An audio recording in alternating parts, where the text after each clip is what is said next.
안녕하세요. 김유갑의 경제부동산입니다. 구독, 좋아요 부탁드립니다. 서울 집값이 엄청나게 추락할 것이라는 국내외 경고가 잇따르고 있습니다. IMF, OECD, BIS, ADB, 블룸버그, 요미우리 등 이름만 대면 다 알아들을 해외 기관뿐만 아니라 한국은행, 국토연구원, 금융위, 국내 기관마저 부동산 거품에 따른 대폭락을 우려하고 있습니다. 얼마나 심각한지 끝까지 보십시오. 상담 안내는 02-501-7554, 유료 상담은 010-3999-8808입니다. 전화 주십시오.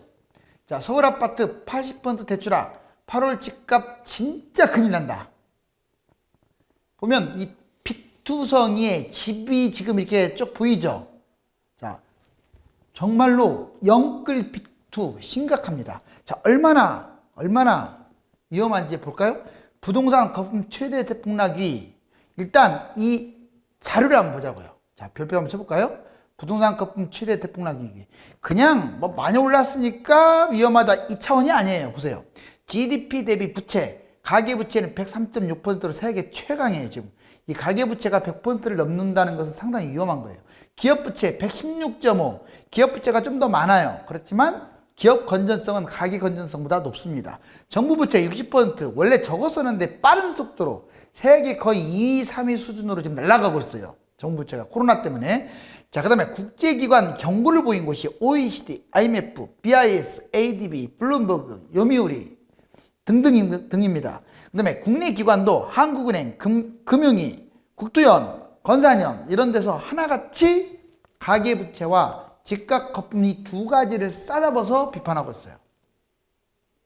집값 상승률이요. 도대체 어느 정도길래? 바닥 대비 전국은 95, 서울은 150%, 1.5배 상승했습니다. 자, 그 다음에 PIR 규모, 서울이 15배, 전국은 11배, 주요국 1위. 뭔 말이냐면 15년 동안 먹고 쓰지 않고 막 해야 된다 이거예요. 세계 거의 이것도 1, 2순위예요. 사실상은 3, 40년 동안 돈을 모아야 서울집을 산다. 자, 세계 집값 거품을 굳이 따졌더니 자, 수천 개 도시에서 서울 도심, 강남 쪽은 약 2위고요. 세상에 홍콩 다음이야. 서울은 5위고 전국은 15위. 엄청납니다.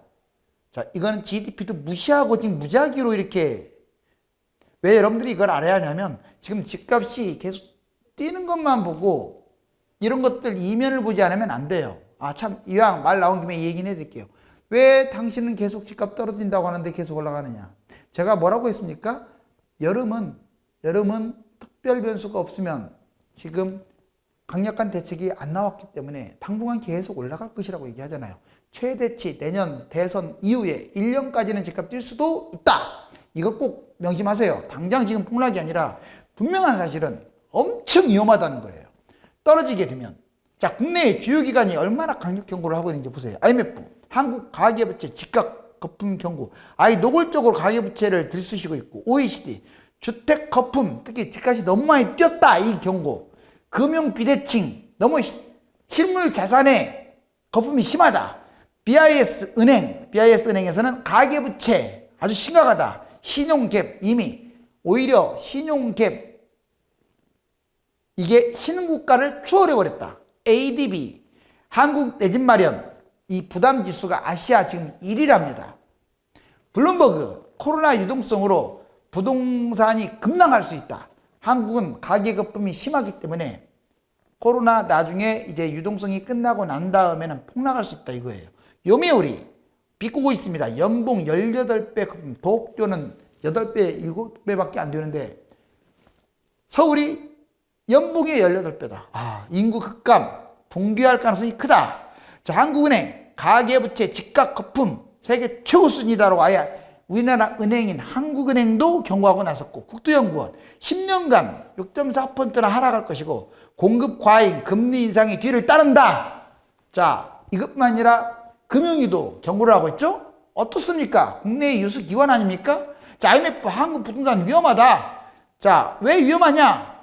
저금리, 저성장, 인구 고령화, 인구 감소, 생산인구 감소, 공급 폭탄, 뭐 여러 가지 요인이 있습니다. 일단 이걸 먼저 끄집어냈어요. 그 다음에 두 번째, 전세보증금. 우리나라만 갖고 있는 이 전세제도가 아주 안 좋다는 거예요. 이것 때문에 거품이 세진다니까. 자, 전세보증금 가지고 투자하고 주식, 부동산 갭투자. 특히 갭투자를 하잖아요. 이게 위기라는 거예요. 갭투자를 아예 노골적으로 집어냈어요. 집값 하락 시에 고령 대출자가 많고 실업자들 위험하고 이런 사람들, 그러니까 취약계층 또는 중소상인 이쪽에서 악성 대출로 인해서 이게 문제가 된다. 네 번째, 현금 살포 경고하고 있습니다. 너무 지나치게 지금 돈을 갖다 막 쏟아붓고 있잖아요.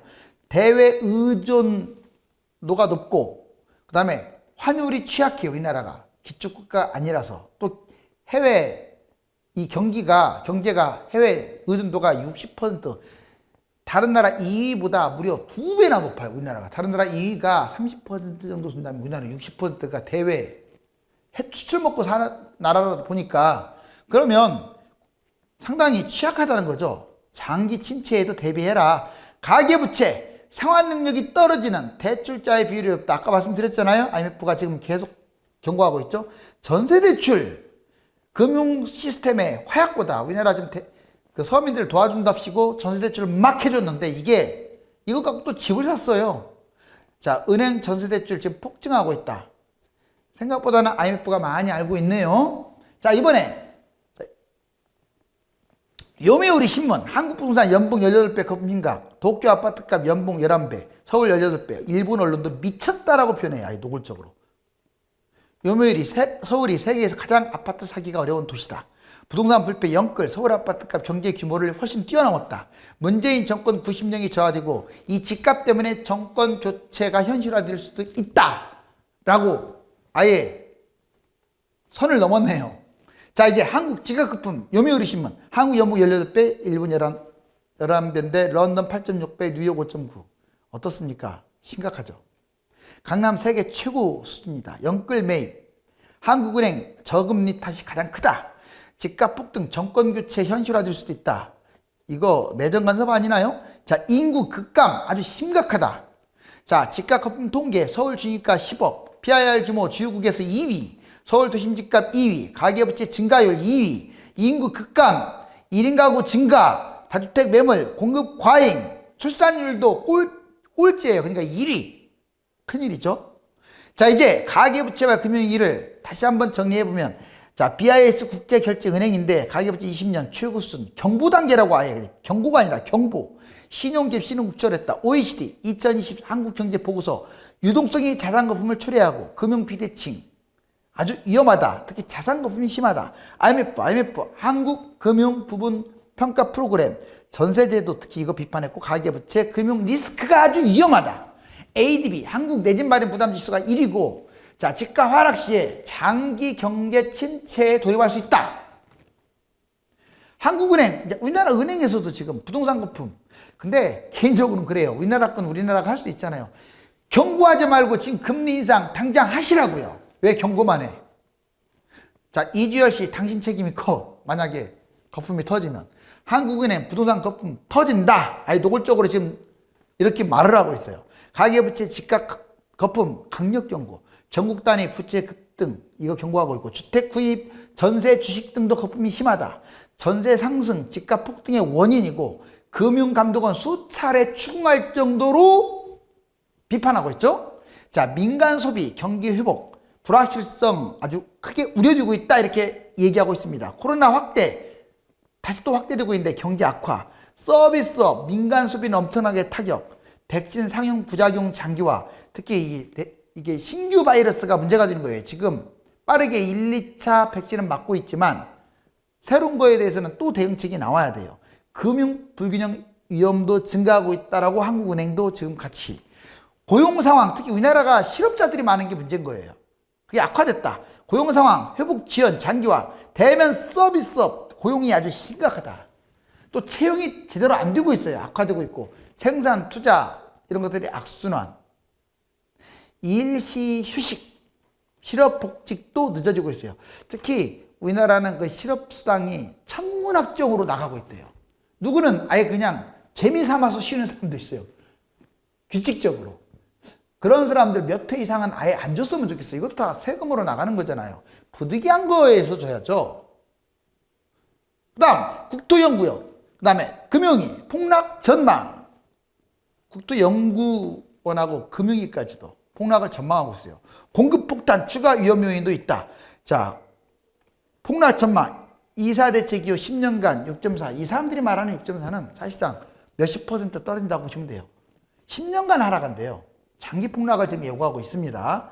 자, 공급 연평균 0.64. 아무튼 하락이 발생한다. 추가 요인 발생, 하락 대폭 확대. 만약에 여기서 끝나지 않고 지금 가계부채가 문제가 되거나 여러 가지 이런 것들이 문제가 되면 금융부실까지 생기게 되면 하락폭은 훨씬 커질 것이다. 아예 노골적으로 비판하고 있습니다. 자, 공급도 많다는 걸 지적하고 있어요. 2030년까지 최소 서울 11.3만 호, 특히 수도권이 많죠. 30.3만 호, 3기 신도시 및 택지지구, 추가 신도시 및 택지지구. 자, 10년간 서울 113만, 수도권 330만. 자, 서울은 그나마 멸실된 게 지어지니까 다행인데 수도권은 너무나 집이 남아돕니다. 추가 위험 요인, 이것은 금융위에서도 한 말이고, 급격한 금리 인상이 가계부채에 대한 엄청난 부담을 줄 것이다. 그렇다고 너무 늦춰버리면 타이밍을 실기할 수 있어요. 버블이 터져버린다 이 말이에요. 자, 외부 충격이 발생하고 하방 압력이 확대됩니다. 부동산 금액과 상승률은 이게 너무 상승률이 높다 보니까 거품으로 꺼지는 거예요. 이게 정말 듣기만 해도 오싹한 전율을 느낄 만한 그런 경고를 해대고 있네요. 결국은 가계부채 금융위기 6개 폭탄 이렇게 정리해 볼 수가 있어요. 먼저 환율 폭탄. 기축국가가 우리나라는 아니죠. 그러니까 이 환율이 널뛰기. 두 번째, 금융폭탄. 가계부채가 지나치게 많아요. 또 확대되고 있어요. 아직도 지금 세계 1, 2위권으로 증가하고 있어요. 그렇게 부채를 잡내 하면서. 세 번째, 재정폭탄. 가계, 기업 모두 다 부실입니다. 네 번째, 해외폭탄. 해외 금융위기라든가 뭐 미국이나 중국뿐만 아니라 글로벌 환경에 취약해요. 해외 의존도가 높으니까. 경제폭탄. 혹시라도 경제 성장이 문제가 되면은 직격탄을 맞게 돼요. 무역폭탄. 우리나라가 해외 의존도가 높기 때문에 이 무역에서 수출에 비해서도 이거 문제가 발생할 수가 있다. 결국은 가계부채, 금융위기 단계까지 오게 되면 6개 폭탄이 동시에 터진다. 우리나라 GDP 대비 가계부채 증가율이 무려 세계 1위입니다. 보시면 자, 비금융 뭐 다 2위로 나와 있고, 기업 보세요. 기업 2017년에서 19년, 그 다음에 2017년 이후 나눌 수가 있는데 기업은 세계 3위를 계속 유지하고 있어요. 그 문재인 정부 들어와서 그 이후에 계속 3위권에서 엄청나죠. 빚이 쌓이고 있다는 건 좋은 징조가 아닙니다. 자, 가계 1위입니다. 지금 둘 다 1위잖아요. 17년부터 사실상 21년 현재까지. 그 다음에 정부 증가율 5위에서 4위. 지금 아마 3위 정도로 올라왔을 거예요. 코로나로 다른 나라도 돈 엄청나게 풀었지만 우리나라 이 정부 부채가 그렇게 많지 않았었거든요. 지금 서로 인심 쓰듯이 너무나 지금 막 하고 있는 거예요. 여기 보시면 오죽하면 총부채 비율 증가폭이 칠레 다음에 한국이라고 아예 그냥 노골적으로. 프랑스, 미국, 캐나다, 일본, 스웨덴, 노르웨이 이런 선진국들에 비해서 우리나라가 많게는 5배, 적게는 2배까지 높죠. 보세요. 자, 이제 대폭락, 만약에 대폭락장이 이제 진짜 현실화 되면은, 이거 예전에 2013년 안양시, 용인시, 강서구, 고양시, 뭐 연수구 19%, 30% 그냥 표면상으로 닥터 아파트 자료가 이런데 보통 곱하기 2를 하시면 돼요. 40, 40, 42, 42, 60 이렇게 폭락을 한다 이거예요. 침체기 때 실질적으로 2008년 이후에 엄청나게 하락을 했었죠. 자, 이제 집값이 하락하게 되면 무엇인가라도 이렇게 붙들고 싶을 거예요. 떨어지지 않으려고. 악착같이 지금 매달려 있죠. 자, 하지만 붙들지 못한 사람은 이렇게 추락하네요. 적어도 무리하지 마시고 뭔가는 그래도 추락할 때 꽉 잡을 수 있는 그런 안전장치를 하기 바랍니다. 집값 거품이 점점 커지면서 끝이 오지 않을 것 같다는 자괴감마저 드는 상황인데, 분명한 것은 버블이 크면 클수록 집값 하락폭은 훨씬 더 커진다는 것입니다. 지금부터 준비하세요. 감사합니다.